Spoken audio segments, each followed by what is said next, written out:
Hi, ನಿನ್ನೆ ನಮ್ಮ ಊರಿಂದ ನಮ್ಮ ಅತ್ತೆಯರ ಊರಿಗೆ ಬಂದ್ವಿ ಕೇರಳಗೆ. ಬಂದ ತಕ್ಷಣ ಒಂದು ಹಲಸಿನ ಹಣ್ಣಿನ ಮರ ನೋಡಿ ಹಣ್ಣಾಗಿದೆಯೇನೋ ಕೇಳೋಣ ಅಂತ ಹೋದ್ವಿ. ಆದರೆ ಅಲ್ಲೊಂದು ವಿಚಿತ್ರವಾದ ಒಂದು ಹಣ್ಣು ಕಾಣ್ತು. ಅದೇನಂತ ತೋರಿಸ್ತೀನಿ ಬಿಡಿ. ಅದೇನಪ್ಪ ಅಂದರೆ ಇವಾಗ ನೋಡಿ, ಇದು ನೋಡಿ. ಈ ಹಲಸಿನ ಹಣ್ಣು ನಾವು ನಿನ್ನೆ ಹಣ್ಣಾಗಿದೆಯೇನೋ ಅಂತ ಕೇಳಕ್ಕೆ ಹೋದ್ವಿ. ಅವಾಗ ನಮಗೆ ಸಿಕ್ತು.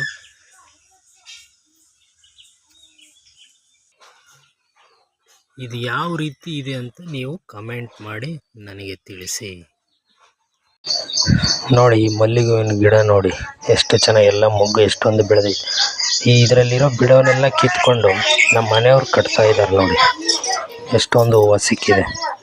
ಬರೀ ನಿನ್ನೆ ಸಾಯಂಕಾಲ ನಾವು ಬಂದು ಆ ಗಿಡದಲ್ಲಿ ಅರಳಿರೋ ಹೂವನ್ನೆಲ್ಲ ಕಿತ್ತು ನಮ್ಮ ಮನೆಯವ್ರು ಕಟ್ತಾ ಇದ್ದಾರೆ ನೋಡಿ. ಎಷ್ಟೊಂದು ಹೂವು, ಎಷ್ಟು ಗಮ್ ಅನ್ನುತ್ತೆ ಅಂದರೆ ದುಂಡು ಮಲ್ಲಿಗೆ ತುಂಬ ಕಂಡ್ರಿ, ಎಷ್ಟು ಚೆನ್ನಾಗೈತೆ. ಇದನ್ನೇ ಸಿಟೀಲಿ 30 ರೂಪಾಯಿ ಮೊಳ ಮಾಡಿ ಮಾರ್ತಾರೆ. ಒಂದು ಮೊಳ 30 ರೂಪಾಯಿ. ಇಷ್ಟು ಹೂಕ್ಕೆ ಒಂದು 300-400 ರೂಪಾಯಿ ಮಾಡ್ತಾರೆ ಅವರು. ನೋಡಿ,